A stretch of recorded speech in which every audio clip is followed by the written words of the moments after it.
Bonjour à tous.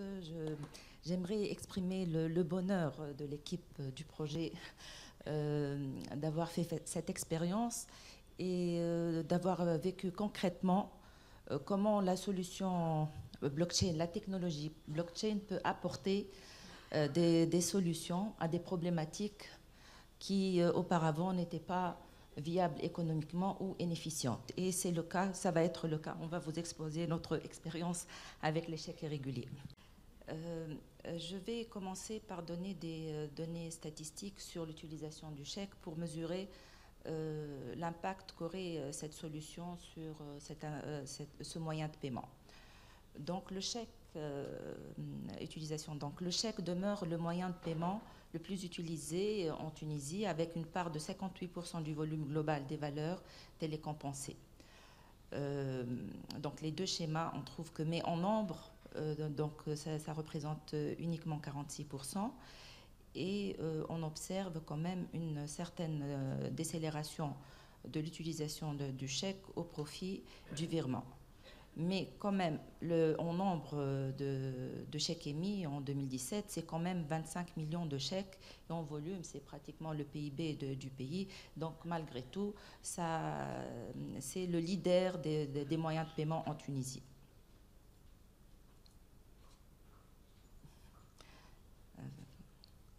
Bon. Le chèque, quand même, malgré cette décélération, on estime que le chèque a encore des années d'existence devant lui, parce que, d'ailleurs, parce que c'est un moyen de paiement, l'unique moyen de paiement d'échange entre les particuliers, et également c'est un moyen qui permet le règlement de gros montants. Et c'est un moyen sécurisé et gratuit. Et en observant un peu la valeur télécompensée et les paiements monétiques, parce qu'on a examiné un peu le benchmark à l'échelle internationale, et on a vu quand le chèque diminue en termes de part dans les moyens de paiement, c'est en faveur de la carte. Et en Tunisie, et là c'est l'anneau externe qui exprime les chiffres de 2017 et l'anneau interne, les chiffres de 2010, on voit bien que malheureusement en Tunisie, les paiements, je précise bien, les paiements par les cartes ne représentent que 1% des paiements, parce que les statistiques d'une manière générale sont, quand on les communique, on ne dit pas que la carte est malheureusement actuellement utilisée essentiellement pour le retrait du cash. Mais elle ne représente uniquement que 1% pour le paiement. Donc en attendant, là c'est une autre problématique d'ailleurs qui est posée dans le rapport du decashing, et c'est un travail, c'est un chantier en cours au niveau de la Banque centrale, mais du moins en attendant justement que la carte puisse du moins trouve sa place en Tunisie. D'ailleurs, on a un chiffre, dans les expériences comparées, et particulièrement aux États-Unis, on vous a mis un peu qu'est-ce qui se passe. Voilà, on voit que l'utilisation des chèques se croise avec l'augmentation de l'utilisation des cartes. Donc, et là, pour l'instant, on est encore loin en Tunisie de cette situation. Mais de toutes les manières, même si on arrivera à ces situations-là, comme je l'avais dit tout à l'heure, le chèque quand même restera un moyen de paiement qui trouvera encore sa place dans le reste des moyens de paiement. Bon, l'utilisation du chèque, donc, en termes de sécurité, après le virement, le chèque est le moyen de paiement le plus sûr. Sachant que bon, c'est pas la même nature, bien que le virement, c'est la personne qui donne l'ordre d'une manière récurrente à sa banque, et pour des montants beaucoup moins élevés que celui du chèque, on trouve que quand même le chèque, donc avec un taux de rejet en nombre de 1,8% uniquement, et en montant c'est 3,1%. Donc c'est un moyen de paiement sûr. C'est pourquoi il gardera sa place. Bon. pour parler des chèques irréguliers et l'utilité de la solution. Donc là, en 2007, le législateur a apporté une nouveauté dans la réglementation du chèque en permettant aux bénéficiaires du chèque de consulter la centrale de la Banque centrale dans les situations ou bien pour vérifier donc, si la personne tireur du chèque est interdite ou bien le compte est clôturé ou bien le chèque fait l'objet d'une opposition. Donc avant d'accepter le chèque, il y a l'article 411 septies donc, qui dit ça. Bon, mais malheureusement, cette solution n'a pas été implémentée. Bon, et là, justement, intervient la solution du blockchain parce que la solution classique était économiquement non viable et aussi, j'estime qu'elle n'est pas suffisamment efficiente et on va l'expliquer tout à l'heure. Bon, et là, c'est le schéma fonctionnel classique du registre de la Banque centrale. Donc, les banques déclarent à la Banque centrale, donc à la centrale des chèques impayés, tous les incidents de paiement. Donc, il y a une communication via CED, donc les déclarations et les rejets, avec un rapprochement qui se fait au niveau de la CIPTEL.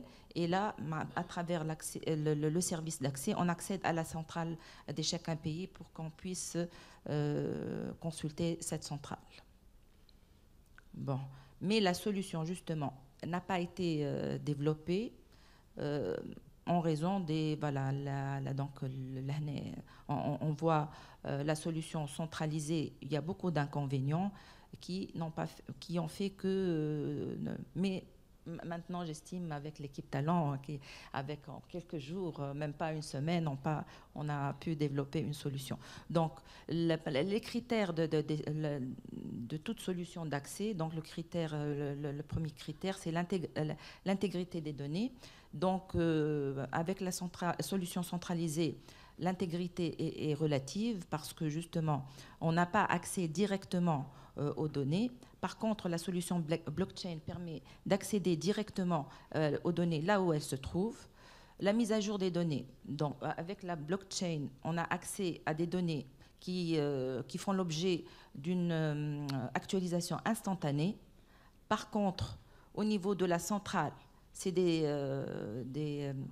déclarations périodiques, donc l'information n'est pas disponible d'une manière instantanée. La sécurité, donc on sait parfaitement que la technologie est beaucoup plus sécurisée, alors qu'en centralisant, on fait appel à beaucoup plus d'intervenants qui font que il y a plus de risques, plus il y a d'intervenants, plus les risques augmentent. Le coût aussi, justement, il y a un problème de coût qui a retardé le développement, et tant mieux. Donc, à la limite, là, on est avec une solution blockchain qui est beaucoup moins coûteuse. Blocage de l'approvision, là aussi, c'est quelque chose de très, très, très important. Et là, la solution actuelle, ça permet uniquement de consulter avec un décalage, avec une situation donnée de l'information au niveau de la centrale. Par contre, la solution blockchain permet, quand on donne un chèque, on donne le bénéficiaire comme un accord de bloquer dès l'acceptation de chèque, de procéder au blocage de la provision. Donc, la solution blockchain, donc, ça donne une confiance plus importante au chèque, donne le chèque son statut de paiement à vue, diminue donc en conséquence l'utilisation du chèque et du cash, pardon. Et cette solution, c'est une migration progressive vers les moyens de paiement dématérialisés. Et je donne la parole à Madame Mayari pour nous expliquer comment exactement... Oui, vous avez tout dit, Madame Balahal. OK. Donc, bon, l'idée, c'était de connecter les différentes banques de la place. Excusez ma voix, j'ai fait la fête tout au long du dernier week-end, lors du hackathon Code for Change. Mais bon, je vais faire des efforts quand même. Donc, on a connecté toutes les banques de la place avec la Banque centrale donc pour créer un consortium. Donc, cette plateforme, elle permet de partager, de mutualiser certaines informations. D'autres informations vont être sollicitées à partir des bases de la banque. Donc, l'idée, c'est de mutualiser la composition de ce ledger, de cette référence qui était stockée au niveau d'une base de données centralisée chez la Banque centrale, et de permettre à toutes les banques de déclarer les irrégularités dès qu'ils font l'opération au niveau de leur application. Ça veut dire, lorsqu'un client ouvre son compte, lorsqu'il y a opposition, par contre, s'il y a déclaration de perte de chèque ou bien de vol de chèque, donc si un client va devant le guichet de la banque pour faire cette déclaration, l'opérateur, en faisant la saisie, il y aura une partie de l'information qui va être transmise directement à cette plateforme-là. Et comme ça, si on veut checker que ce chèque est bien régulé ou pas, on peut le voir tout de suite. C'est-à-dire, si un des chèques qui était volé, il était utilisé par quelqu'un d'autre et que ce quelqu'un d'autre est allé chez une autre banque pour retirer le fonds, donc la banque, elle pourra vérifier que ce chèque était bien volé et par suite le refuser. Et ce qui est intéressant dans ça, c'est que grâce au smartphone, à toutes les nouvelles technologies qui sont vraiment révolutionnaires, c'est que même on peut ouvrir ce service, pas seulement aux banques, B2B, mais c'est aussi ouvert aux commerçants. Parce que maintenant, souvent, lorsqu'on se pointe devant un commerçant, on lui donne un chèque, il peut le refuser. Il n'a pas confiance. Il n'a aucun moyen de vérifier qu'il y a les soldes, il y a les fonds suffisants, ou que ce chèque n'est pas falsifié, ou bien qu'il n'y a pas d'opposition sur ce chèque, ou bien sur la personne qui le porte. Il se peut que le compte il est clôturé, alors que la personne elle continue de donner ses chèques. Je sais qu'il y a des process que la banque, généralement, elle fait un appel, mais ça prend du temps, et du coup, entre-temps, il y a des aléas. Voilà. Et du coup, voilà, ça, on va vous faire la démo tout de suite du POC, de comment le process il va être fait, mais concrètement. Donc j'invite l'équipe à commencer le show. Merci mesdames pour la clarté de la présentation. En fait, je me présente, Mohamed Amin Nourajini, ingénieur en informatique à la Banque centrale. On va vous présenter maintenant le POC qu'on a réalisé avec la collaboration de Talent. Donc, la plateforme contient essentiellement 3 parties. Une partie pour les banques, une partie pour les commerçants ou bien pour monsieur tout le monde, une partie qui tourne au background, qui est transparente par rapport aux 2 intervenants ou bien à tous les intervenants. Donc, un client qui se présente, qu'on vous voyez sur l'écran, qui se présente à une banque pour ouvrir un compte. Donc, on remplit avec le guichetier ou bien l'agent de guichet toutes les informations nécessaires. On clique sur OK. Donc, après, sur sa demande, il obtient son chéquier. Donc, du coup, après l'ouverture de compte et l'obtention de chèque, on passe, il pourra présenter son chèque pour régler ses achats ou bien ses factures. Donc la première partie, ça concerne avec le commerçant de scanner le chèque. En fait, il va scanner le code CMC7. Il va prendre une photo comme vous voyez sur l'écran. Par la suite, il va délimiter l'espace pour fixer juste la partie CM7. Donc on voit ici le code CMC7. Donc on va le lire pour identifier la banque, identifier l'agence, pour vérifier aussi si le RIB est conforme aux règles et il est déjà conforme aux règles, c'est-à-dire. Par la suite, on passe à cet écran-là qui permet de vérifier ce qu'on a dit déjà et l'authenticité donc du chèque, et on saisit le montant à la dernière partie. Donc, on va saisir un montant puisqu'on a commencé avec un solde de 1000. Donc, on va voir le premier exemple. Donc, s'il appuie ou bien sûr il tape sur Check Identity.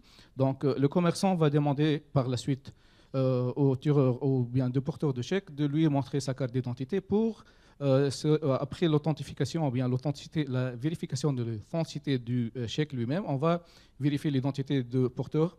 Donc, si ça va, il va confirmer. Donc, une fois qu'il confirme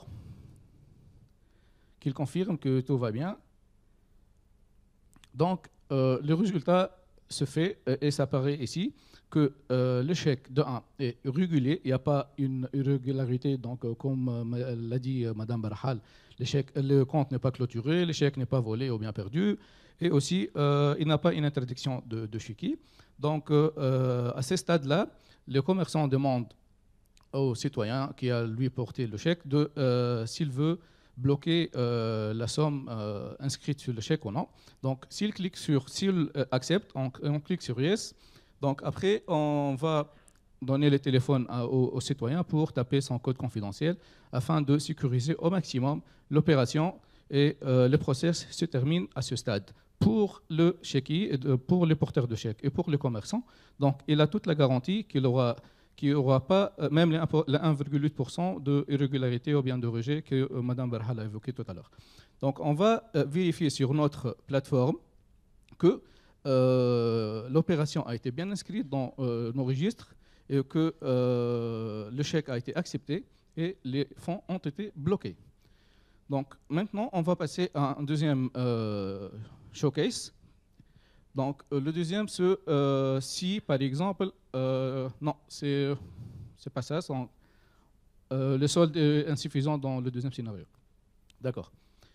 Donc on répète pratiquement la même phase de scannerisation, de l'identification du CMC7 et aussi du montant, ainsi de suite. On va identifier et vérifier l'authenticité du chèque. Donc c'est bon.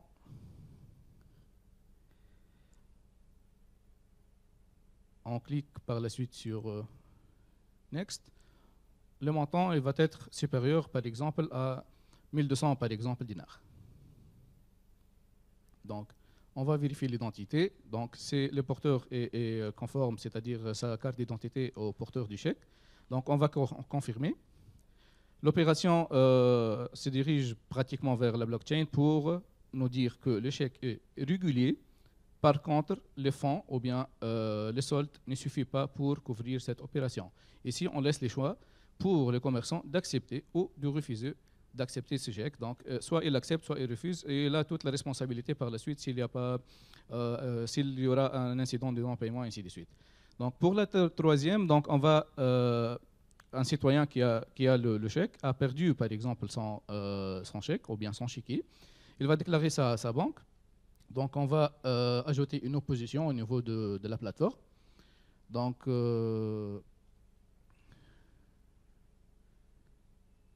on ajoute le numéro de chèque ici. Donc, par la suite, si quelqu'un qui a trouvé ce chèque, il va se présenter à un commerçant, on va répéter pratiquement les mêmes process pour arriver au stade de vérification. Donc, le code CMC7 comme d'habitude. Donc, par la suite, on va vérifier l'authenticité du chèque lui-même. Donc ça, c'est pour vous montrer que l'application est les démos est en live déjà, elle n'est pas enregistrée en vidéo. Donc on va voir l'identité. Donc le porteur de chèque il pourra être conforme. Par la suite, donc la réponse vient de l'application ou bien de la plateforme que le chèque est irrégulier. Indépendamment, donc on vérifie par la suite sur notre plateforme que cette opération a été ajoutée. Donc on a déjà que l'opération est déjà bloquée. Le chèque est inacceptable pour une irrégularité, quelle que soit l'irrégularité. Donc le commerçant s'en fout. Et donc avec cette manière-là, donc on a garanti que le chèque est irrégulier et aussi on garantit toujours que les données personnelles de personnes ne sont pas, c'est-à-dire le commerçant n'aura pas une information sur le solde ou bien sur ce qu'il a fait exactement avec ce chèque. Donc la plateforme aussi, un dernier point, on a un volet statistique, un volet dashboard, donc qui nous montre le pourcentage des opérations qui ont passé sans problème, leur opération orange ou bien rouge, afin de nous aider à la décision par la suite s'il y a des actions à faire ou quelque chose comme ça. Donc je vous remercie, je remercie toute l'équipe qui a participé à ce POC. Merci à vous.